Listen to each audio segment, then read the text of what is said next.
आगरा में डॉक्टर के परिवार को बंधक बनाकर हुई लाखों की लूट का खुलासा। 8 बदमाशों ने दिया वारदात को अंजाम। 36 घंटे में सिकंदरा पुलिस ने किया खुलासा। 7 बदमाश मुठभेड़ में गिरफ्तार। आईजी आगरा नवीन अरोड़ा के कुशल निर्देशन में धरे गए बदमाश। 7 लाख कैश व लाखों के जेवर की हुई लूट का 1,36,000 जेवरात बरामद। फरार साथी की तलाश में जुटी पुलिस।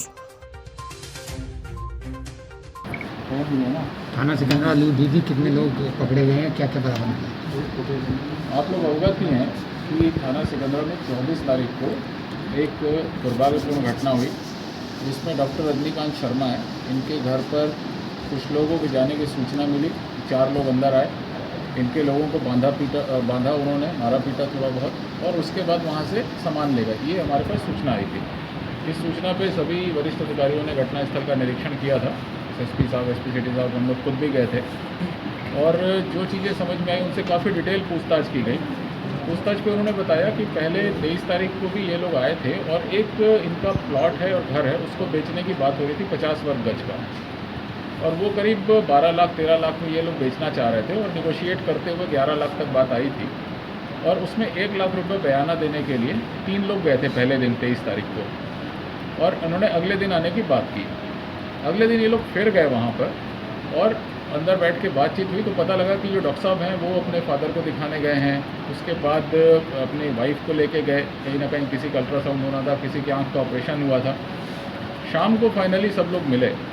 उस समय उन्होंने 1 लाख रुपए देने के नाम से दरवाज़ा बंद किया और अपने बैग से एक तमंचे, जो उनके पास तमंचे थे, और एक लाइटर भी यूज़ किया उन्होंने, जो पिस्टल शेप का लाइटर है। उससे उन्होंने उनको रोका और उसके बाद उनके सेलो टेप से हाथ पैर बांधे। फिर घर की तलाशी ली और तलाशी के बाद जो सामान उन्होंने बताया, जो एफआईआर में लिखवाया, वो 7 लाख रुपए कैश थे, 2 सोने की चेन, 2 अंगूठी, 1 कड़ा, 1 लैपटॉप, 7 मोबाइल और एक उनकी बाइक लेके गए थे। इतनी चीज़ें, और एटीएम के कुछ एटीएम डेबिट कार्ड ले गए थे। ये एफआईआर में उन्होंने अंकित कराया। विस्तार से पूछताछ की गई और वहाँ हम लोगों ने 7 टीमें उसी समय बना दी थी। एक नई एसओपी भी हम लोगों ने जारी की है 14 तारीख को। उसमें अलग अलग काम के लिए अलग अलग टीमें निर्धारित की हैं। जैसे एक टीम जाएगी जो घटनास्थल का संरक्षण करेगी, सुरक्षित करेगी। दूसरी टीम सर्वेलेंस का काम करेगी। तीसरी टीम मौके में इंट्रोगेशन करेगी, वादी प्रतिवादी लोगों के साथ वहाँ डिटेल आसपास जानकारी निकालेगी। चौथी team CCTV surveillance, BTS tower और डेटा एनालिसिस करेगी। 5वीं टीम बदमाशों के बारे में सुरागरसी मुखबिरी करते हुए उनसे पूछताछ करेगी। 6वीं टीम विवेचकों की होगी, जो विवेचना करेगी। 7वीं टीम जो प्रेस से डील करेगी, सोशल मीडिया ऑपरेट करेगी। तो इस तरह के अब सभी बड़े क्राइम्स के लिए एसओपी बना दी गई है। इसके तहत जब सब टीमें डिप्लॉय हुई और इसमें काम करना शुरू किया तो कुछ फुटेजेस मिले जिसमें 4 लड़के अलग अलग 2-2 करके आना दिख रहे हैं। उनके द्वारा येलो टी शर्ट और एक के द्वारा मैरून और ब्राउन कलर का चेकदार शर्ट, एक का ब्लैक शर्ट, एक का वाइट शर्ट, पीछे पिट्ठू बैग टंगा हुआ दिख रहा है। ये फुटेज हमारे पास आ गए और जब पूछताछ घर वालों से की तो उन्होंने एग्जैक्टली इन्हीं कपड़ों में आना बताया। तो एक सुराग मिला। फिर हमने सीसीटीवी की लोकेशन ट्रेस करना शुरू करी। सारे कैमरे देखे गए और बहुत सी टीमें एसएसपी साहब ने बनाई, उनके एडिशनल साहब ने बनाई। करते करते ये लोकेशन आई हमारे पास। टूंडला के एक पेट्रोल पंप तक इनके जाने की लोकेशन मिली और वो उसी मोटर बाइक से गए थे जो उनके यहाँ से मोटरसाइकिल ली गई थी। तो ये एक अहम सुराग था। फिर उसके आसपास पतारसी की गई तो ये पता लगा कि किसी की वहाँ लोकेशन हो सकती है, जो फिरोजाबाद का थोड़ा सा कॉन्टैक्ट निकला। और बाद में उसी आधार पर जब ट्रेस करना शुरू किया तो पता लगा विपिन नाम का एक लड़का है जिसकी फिरोजाबाद में रिलेशंस भी हैं और उसके यहाँ ये लोग बाइक वगैरह रखने गए थे। अगले दिन फिर ये बाइक लेके आया। बाइक लेके फिर ये भागने की वहाँ से कोशिश कर रहा था जब हमें पिन पॉइंटेड इन्फॉर्मेशन मिली। बाकी लोगों ने वहीं ढाबे पे रात को खाना खाया शाम को और ये वापस आए। बस से आए, फिर ऑटो से आए, फिर दूसरी ऑटो ली। इन्होंने कई साधन बदले, इसलिए भी जो पुलिस की चेकिंग थी उसमें ये लोग कहीं फिगर आउट नहीं हुए। और जब वापस आए तो ये एक यहाँ इन्होंने किराए से 2 घर लिए हुए। एक घर में विपिन रहता है और एक घर में अरुण पाल रहता है। अरुण पाल के घर में फिर बैठ के इन लोगों ने बंटवारा किया। वहाँ पे इनके 6-7 लोग आ गए जो इनके सारे लोग उस योजना में शामिल थे। सब लोगों के हिस्से बांटे गए। किसी के पास कोई गोल्ड का सामान गया, किसी के पास कैश गया, मोबाइल्स लिए और कुछ कड़े वगैरह जो ज्वेलरी थी वो बांटी आपस में। किसी ने लैपटॉप लिया। वो सब का डिटेल दिए किसने क्या क्या सामान लिया था। और इसके बाद ये रात अपने अपने घरों में और किराए के जो कमरे लिए थे वहाँ ये लोग सो गए।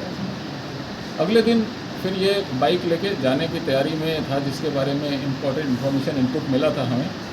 तो विपिन और उसके साथ ओम नाम का एक लड़का, ये दो लड़के का नाम बाद में पता लगा। फिर इनसे जो आपका एक मोड़ है सुरारी, एग्जैक्टली सुनहरी चौराहा है, वहाँ पुलिस पार्टी के साथ इंटरसेप्शन हुआ। उस मुठभेड़ में फिर क्रॉस फायरिंग हुई, जब विपिन ने फायर किया। विपिन के पैर में गोली लगी है और इस समय वो वहाँ मौजूद नहीं है, हॉस्पिटल उनको इलाज के लिए भेजा गया है। और ओम नाम का लड़का था, वो मौके से भागा।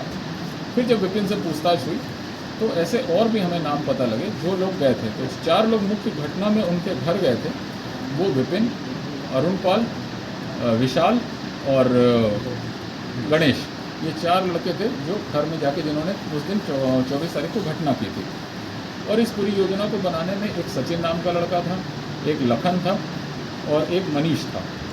ये 3 नाम और निकले और एक ओम था। तो ये 4 लोग ऐसे थे जो घटना कारित करने नहीं गए थे, लेकिन किसी न किसी तरीके से इन्वॉल्व थे। जैसे लखन की दुकान मोबाइल शॉप की, उसकी शॉप है मोबाइल की, तो उसने इनको समझाया कि कैसे अपने मोबाइल यूज़ नहीं करना है, कहाँ पर मोबाइल बंद कर देना है, कहाँ जाके चालू करना है।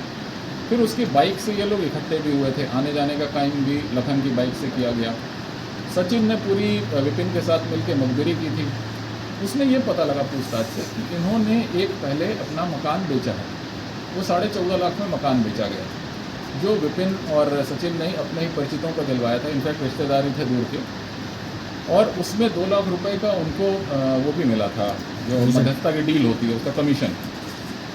उन्होंने जब ये बताया कि 13.5-14 लाख तो इनके पास घर में होने चाहिए या कुछ खर्च भी हो गए होंगे, और दूसरी जगह भी एक ये मकान छोटा सा बेचने की बात कर रहे हैं। तो इस आधार पे, इस मुखबिरी पे इन लोगों ने फिर एक दिन पहले जो फिर स्टोरी थी कि 23 तारीख को गए, वहाँ मिले, उनसे बातचीत की। सब लड़के आसपास के के नगर और उसके आसपास के मुश्किल से 1.5-2 किलोमीटर की विस्मृति में रहने वाले हैं।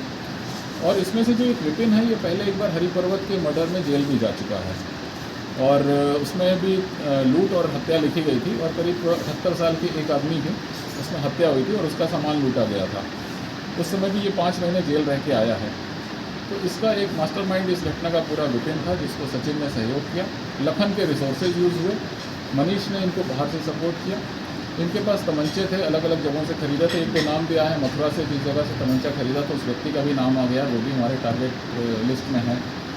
और बाकी जो पुलिस पार्टी ने इनको सबको फिर आज पकड़ा है, तो बहुत ही अच्छा काम हुआ है। और जैसा आप लोगों ने खुद ही इसको समझाया कि 36 घंटे के अंदर ही घटना वर्कआउट भी हो गई है, और 8 में से 7 अभियुक्त पकड़ भी लिए गए हैं। एक मुठभेड़ में घायल हुआ है। 100%, ऑलमोस्ट 100% रिकवरी हो गई है, क्योंकि जो 5, 10, 20 हज़ार, 15 हज़ार इन्होंने खर्च कर दिए अपने छोटे छोटे कामों के लिए, उसको भी देख रहे हैं कहाँ कहाँ इन्होंने खर्च किया है। सारी घड़ियाँ, सारे मोबाइल्स, लैपटॉप, सब चीज़ें बरामद हुई हैं। यहाँ तक कि वादी पक्ष ने 7 मोबाइल जाना दिखाया था अपनी घटना में, लेकिन 10 मोबाइल रिकवर हुए हैं। इसके अलावा 8 और 7 और मोबाइल हैं जो अभियुक्तों के भी बरामद किए गए हैं, जो उनके अपने मोबाइल्स थे पर्सनल। अब उनकी CDR एनालिसिस वगैरह से भी डिटेल निकाला जाएगा। और सर्विलांस टीम और SOG टीम ने बहुत ही बेहतरीन इसमें काम किया है, जिसमें खासतौर पे इंस्पेक्टर सिकंदरा कमलेश हैं, सर्विलांस प्रभारी नरेंद्र, सदर के और हरिपर्वत के इंस्पेक्टर्स अजय और अरविंद, और इनकी पूरी टीम थी।